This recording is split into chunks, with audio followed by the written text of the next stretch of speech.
তুমি ভালো থেকো, সুস্থ থেকো। আমার ভাই এসেছে আবার। এ ভাই তোর তো ইয়ে নেই, ভাই তোর চার্জ নেই তো, ভাই তো চার্জ নেই, কমেন্ট করতে হবে না।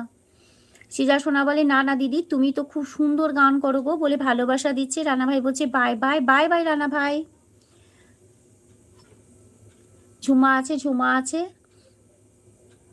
রানা ভাই বলছে bye bye bye bye Rana ভাই। রুবেল ভাই আছে। ভাই তোর তো চার্জ নেই, আমি জানি তো চার্জ নেই, আমি অনেকবার বলেছি। আরে আছি তো, এখনো 3% আছে চার্জ। জিজ্ঞাসা কর, আমি সবাইকে বলেছি আমার ভাইয়ের ফোনে চার্জ নেই, চার্জ নেই, চার্জ নেই, তবুও বলতে হবে ভাই আছে, ভাই আছে, ভাই আছে। জিজ্ঞাসা কর, আমি তো আগেই রবীন্দ্রসঙ্গীত শিখতাম, কিন্তু এখন পড়াশোনার চাপে ছেড়ে দিয়েছি। ঝুমা আছে, ঝুমা আছে। এই ঝুমা, ভাইয়ের নাম করেছি কিনা বলো, যে ভাইয়ের ফোনে চার্জ নেই, চার্জ নেই, চার্জ নেই, switch off, switch off, switch off, তাও ভাই আছে, ভাই আছে, ভাই আছে বলেছি।